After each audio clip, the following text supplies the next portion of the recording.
মহান রব্বুল আলামিনের কাছে শুকরিয়া জ্ঞাপন করছি।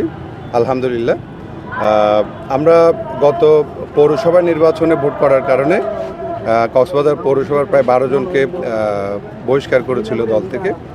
তো ইতিমধ্যে আমিও আবেদন করার কারণে আমাকেও দল থেকে আমার বহিষ্কারাদেশ প্রত্যাহার করা হয়েছে।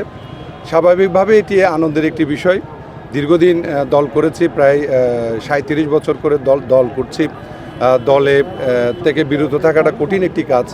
এই অবস্থায় আমরা যে আবার আমাদের দল আমাদেরকে ফিরিয়ে নিয়েছে, সেজন্য দলের যারা সিনিয়র নেতৃবৃন্দ আছেন তাদের সকলের প্রতি কৃতজ্ঞতা জানাচ্ছি। বিশেষ করে জনাব তারেক রহমান, জনাব সালাউদ্দিন আহমেদ, জনাব রিজভী আহমেদ এবং জনাব লুৎফুর রহমান কাজল সহ যারা সহযোগিতা করেছেন সকলের প্রতি ধন্যবাদ এবং কৃতজ্ঞতা জানাচ্ছি।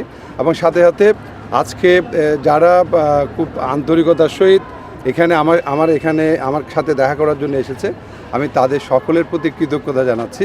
আসলে এই ধরনের ভালোবাসা ভোলা বা কিংবা এই ধরনের ভালোবাসাকে প্রত্যাখ্যান করা কঠিন একটি কাজ। তো আমি তাদের এই ভালোবাসাকে ধারণ করছি এবং এই ধারণ করে সামনে এগিয়ে যাওয়ার চেষ্টা করব ইনশাআল্লাহ।